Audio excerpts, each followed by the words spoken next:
All right, let's dive right in, shall we? Bundle up, everyone, because we're talking about a serious winter blast today. I mean, can you imagine waking up and looking out your window and all you see is white? It's pretty incredible, isn't it? Yeah, that's what people are dealing with in parts of the U.S. right now, thanks to this huge lake effect snowstorm. Right, and they're getting hit with a lot of snow. Oh, yeah, I mean, it's not just like a little dusting. definitely not. We're talking feet of snow in some places, and even more is on the way. Exactly, and it's causing all sorts of It problems. is. I mean, we've got stories of homes just disappearing under the snow. And don't forget about the travel nightmares people are dealing with. Oh, absolutely. We've got some wild stories to share about that. And then there's this major football game that's happening in the middle of all of this. Yeah, that should be interesting. It's going to be. But let's back up a second. Most people have probably heard of lake effect snow, but this storm is something else. It really is. So can you break down why this one is so intense? Sure. It all comes down to the temperature difference. You've got super cold air moving over the Great Lakes, and the water is still relatively warm. Okay, so it's like a giant steam engine almost. In a way, yeah.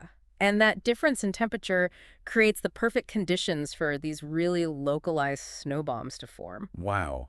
It's almost like someone's pointing a giant snow cannon right at these areas. Pretty much. And the effects are definitely being felt across a wide area. Well, for sure. Millions of people are under winter storm alerts. Yeah, across 5 states, actually. Yeah. Michigan, New York, Ohio, Pennsylvania, and Wisconsin. And didn't New York and Pennsylvania declare states of emergency? They did. They're not taking any chances, which is understandable given how much snow has already fallen. Yeah, and they're urging people to stay put if they can.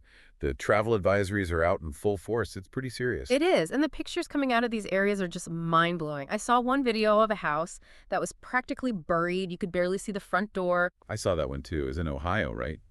The resident who posted it said it was her neighbor's house. Yeah, it really gives you a sense of the scale of this thing. I can't even imagine waking up to that much snow. Mhm. And then you've got all the people who are traveling for the holidays. Mm. I bet they're having a rough time getting back home. Definitely. We actually read about one guy who's stranded in Erie, Pennsylvania.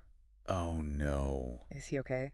He seems to be doing all right, but he's got a long drive back to Columbus, Ohio. That's a long way. It is. But he sounds like he's prepared. He packed his car with blankets and water and snacks just in case he gets stuck. Well, that's good to hear.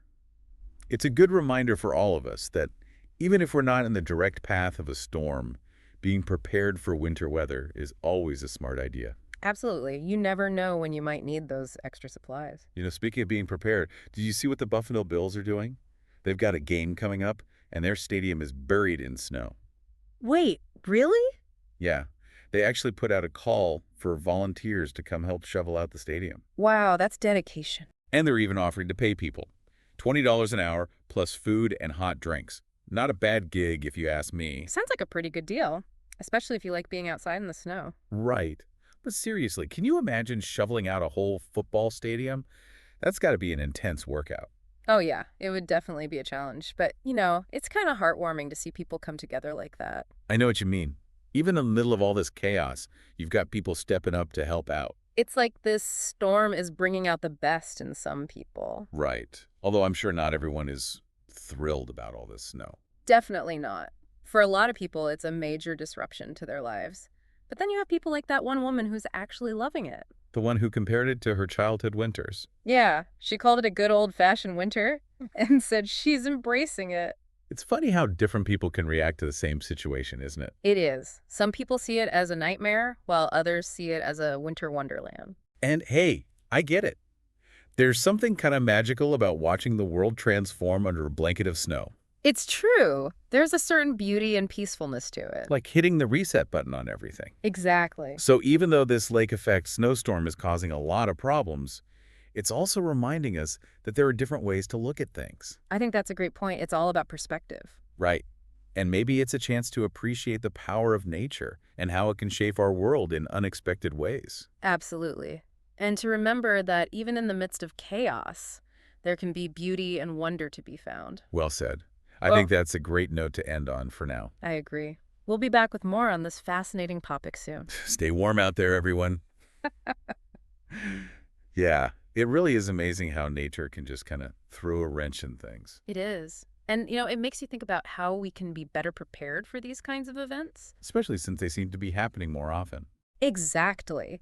These extreme weather events are becoming more frequent and intense, so how can communities become more resilient? How can we mitigate the impact of situations like this lake effect snowstorm? That's a big question for sure. It is. I mean, we can't exactly control the weather, Right. right? So what can we actually do?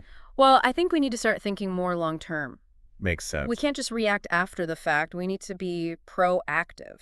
So you're talking about like investing in infrastructure. Exactly. Things like designing buildings that can handle heavy snowfall or transportation systems that are more resilient to extreme winter conditions. That makes sense. But it feels like it goes beyond just the physical stuff too. Oh, absolutely. Social support systems are crucial too. Right. Like making sure that people who are vulnerable have access to warmth and safety during a storm. Exactly. And fostering a sense of community where people look out for each other. I think that's so important. It really is. And we shouldn't underestimate the role of technology either. Oh, interesting. How so? Well, things like early warning systems could be really helpful in giving people more time to prepare. Yeah, that's a good point. And communication networks are essential for coordinating relief efforts. So it sounds like it's a combination of things. It is. Preparation, technology, and community support all working together. I like that. It's a multifaceted approach. It makes me think that this snowstorm is like a wake-up call. I think so too. Like it's a reminder that we need to be ready for whatever Mother Nature throws our way. And to be honest, investing in resilience is really an investment in our future, wouldn't you say? Absolutely. It's about ensuring that our communities can thrive no matter what. Exactly. And remember, thriving doesn't always look the same for everyone. Oh, that's a good point. Right. Like we were talking about earlier, some people are really enjoying this winter wonderland. That's true. While others are struggling to just get by, Right. And that's okay. There's no right or wrong way to experience something like this. it's just about acknowledging that everyone is affected differently. Exactly. And I think there's something really beautiful about that. You know, there is something magical about seeing the world covered in snow, isn't there? There is. It's like a fresh start. A clean slate. It's a reminder that even in the midst of chaos, there's always beauty to be found. Well said. So we've talked about the challenges of this lake effect snowstorm, the impact it's having on people, and the importance of being prepared. But we've also seen the resilience of the human spirit, I liked it. how people adapt, find joy, and even thrive in unexpected circumstances. And I think that's an important message for everyone. It is. No matter what challenges we face, we can find ways to cope and even find beauty in the midst of it all. Absolutely. And that brings us to a final thought for you to ponder. As we become more interconnected globally, how do we balance the need for individual preparedness with the responsibility of supporting those who might be more vulnerable to these extreme weather events? That's a great question. It's not just about stocking up on supplies, is it? Not at all. It's about building a sense of community and recognizing that we all have a role to play in supporting each other. So it's like a balance between individual responsibility and collective action. Exactly. It's about recognizing that we're all in this together, and that by working together, we can overcome even the toughest challenges. Yeah, it's a good point. You know, we often talk about like having an emergency kit and making sure you've got enough food and water. Right, the basics. But sometimes it's easy to forget that not everyone has the means to do that. Exactly. Some people might not have the resources or the space to store extra supplies. Or they might have mobility issues that make it hard to get around during a storm. It's important to remember those things. It is. You know, it's been interesting talking about this lake effect snowstorm. Uh-huh. It's made me realize that these events are more than just weather. Oh, absolutely. They really highlight how we respond as individuals and as a society, It's true. They kind of force us to look in the mirror a little bit. and to ask ourselves some tough questions. Like, are we really prepared for these kinds of events? Are we resilient enough? Are we doing enough to support each other? Those are big questions. They are, but I think they're important ones to ask. I mean, the answers are probably going to be different for everyone depending on their Well, circumstances. of course, but the fact that we're asking these questions at all is a good sign. Yeah, it shows that we're becoming more aware of the challenges we face. And that awareness is crucial for finding solutions. I agree. So as we wrap up this deep dive into this massive lake effect snowstorm, let's remember that it's not just about the snow. It's about so much more. It's about people and how they adapt and come together in the face of adversity. It's a reminder of the power of community and the resilience of the human spirit. Well said. Until next time, this is The Deep Dive signing off. Stay warm, everyone, and keep those shovels handy. And stay curious.